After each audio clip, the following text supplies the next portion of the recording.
आउज़ुबिल्लाहिमिनश्शैतानिर्रजीम बिस्मिल्लाहिर्रहमानिर्रहीम। मुझा प्यारे स्टूडेंट्स अस्सलाम वालेकुम। उम्मीद है तव्हां सब खैरियत सां हूंदव। बेटा आज हम फिर एक बार दोबारा आपके सामने हाजिर हैं रिवीजन वर्क के साथ। पहले भी हमने रिवीजन किया है, अब हम दोबारा थोड़ा सा उसी का रिव्यू करेंगे।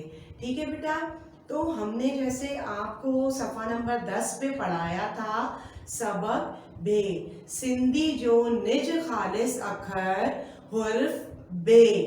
क्या है ये? सफ़ा नंबर 10 पे हमने पढ़ा था सबक भे। ठीक है, तो अब ये सिंधी हेठ दिनल जुमलन जो उर्दू में तर्जुमो लिखो। ये कुछ सिंधी के जुमले मैंने लिख दिए हैं, सेंटेंसेस जो आपने अपनी बुक में पढ़े हैं और आपकी बुक में इनकी पिक्चर्स भी बनी हुई हैं। ठीक है बेटा, तो सबसे पहले है हियो बिल्लो आहे, यानी ये बिल्ला है। हियो का मतलब होता है हियो का क्या मतलब होता है?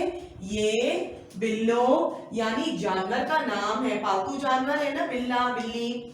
ठीक है, ये बिल्ला। आहे का मतलब क्या है? एक है तो है आता है। अगर होता इधर आहन, जैसे कि मैं बता देती हूँ, ये वाला लफ्ज होता आहन, तो फिर हो जाता, इसका मतलब निकलता है। और आहे का क्या मतलब हो गया? है। ठीक है बेटा, अब इसके बाद हमारे पास दूसरा वर्ड है हिया बिल्ली आहे। पहले हमने पढ़ा हियो बिल्लो आहे, फिर हम क्या पढ़ रहे हैं? हिया बिल्ली आहे। अब हियो और हिया एक ही आएगा ये। अब यहाँ पर बिल्ला, बिल्ला मुज़क्कर है और मोनस में क्या आ गया? बिल्ली आ गया। मेल और फीमेल जैसे होते हैं इसी तरह इनका भी यहाँ पर जिन्स तब्दील हो गया। ये बिल्ली है। ठीक है बेटा, अब आगे ये भी एक जानवर का ही नाम है, हियो बकर आहे, यानी ये बकरा है। ये तो यही आएगा।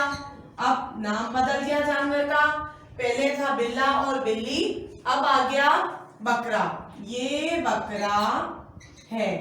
ठीक है, अब दूसरा क्या है नंबर 4 पर? हिया बकरी आहे।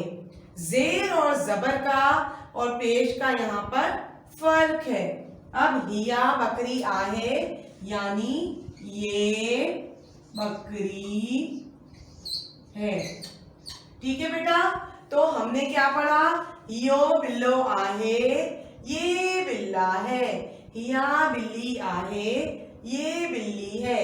हियो बकर आहे, ये बकरा है। हिया बकरी आहे, ये बकरी है।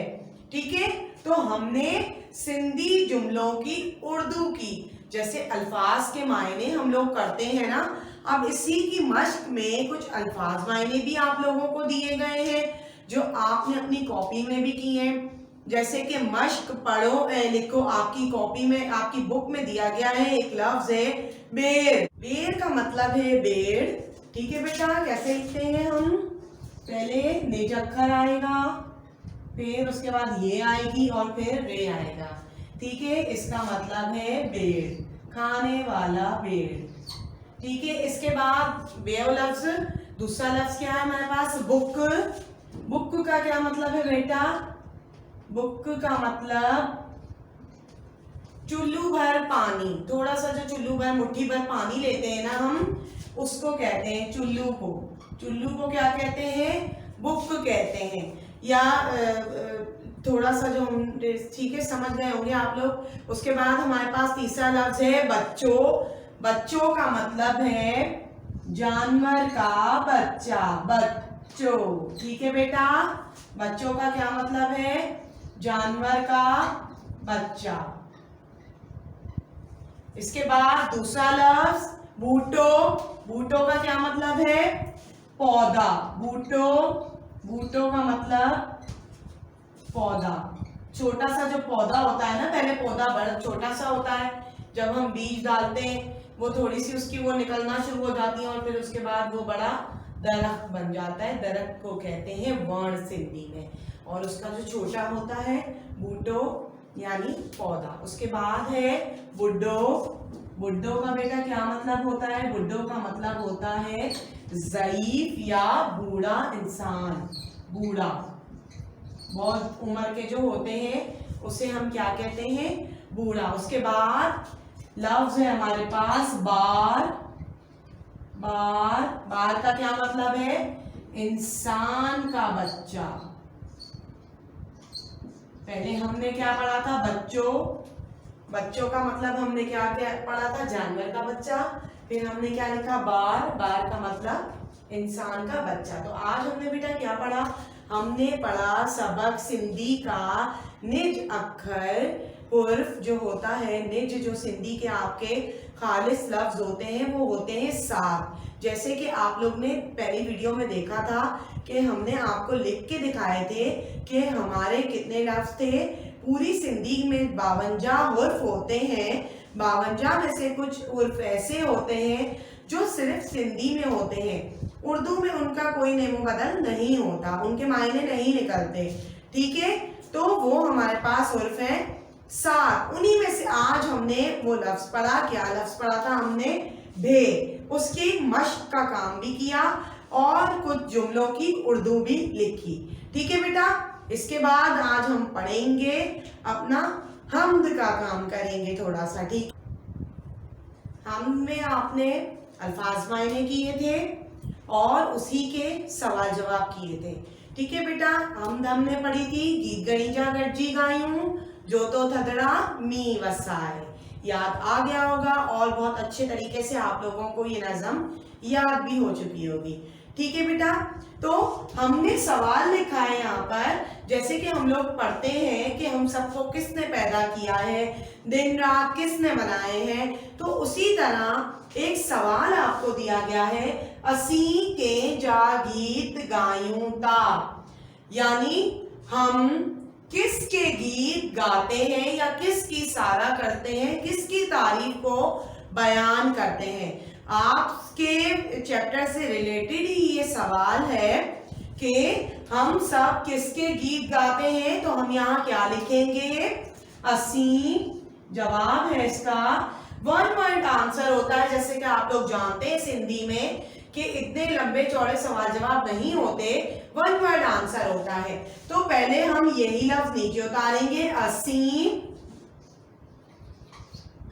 अब ये लिखा हुआ है के का मतलब है किसके, तो हम ये नहीं उतारेंगे, इसको काट कर आप एग्जाम में अगर आएगा क्वेश्चन तो इसकी जगह आप क्या लिख देंगे? असी अल्लाह ताला जा या धड़ी सगोरे जा, अल्लाह ताला जा। अब देखें, जा भी वही आएगा, जा। अब दूसरा वर्ड गीत गायूं था। ठीक है, वही आ गया। सिर्फ हमने क्या हटाया बेटा? हमने सवाल में से हटा दिया के हटा दिया। असी के जा गीत गायूं था, असी अल्लाह ताला जा गीत गायूं था। अब थोड़ी सी गलती आप लोग ये भी करते कि काटना तो होता है, उसको भी उतार के और वो आंसर भी लिख देते हैं। ऐसा नहीं करना। क्या लिखेंगे? इसको हटा देंगे। ये सवाला निशान बना हुआ है ना आपके पास, सवालिया निशान, ये सवाल है, तो सवाल में हम ये सवाल दोबारा नहीं उतारेंगे, जवाब लिखेंगे।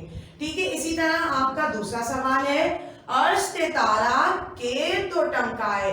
अल्लाह ताला ने दिन और रात बनाए हैं ना, तो आसमान पे तारे कौन चमकाता है, किसके जरिए चमकते हैं, ये कायनात का निजाम कौन चला रहा है? जी, हमारा प्यारा अल्लाह ताला। ठीक है, तो इस पे भी हमारा 1 वर्ड आंसर है और बाकी हमारे पास सब कुछ सवाल में ही है। अब हम यहां भी पहले उतारेंगे अर्श, फिर लिखेंगे ते तारा। अब क्या हटाएंगे? केर को हटा देंगे। केर को हटा के क्या आ जाएगा हमारे पास? अल्लाह ताला। अल्लाह ताला। अब क्या आ जाएगा? तो टमकाए, यानी अर्श पे तारे सितारे हमारा प्यारा अल्लाह ताला चमकाता है। ठीक है बेटा, तो आज हमने पढ़ा सबक भे और नज़म हम। ठीक है, अपना बहुत ख्याल रखेंगे। अल्लाह हाफिज।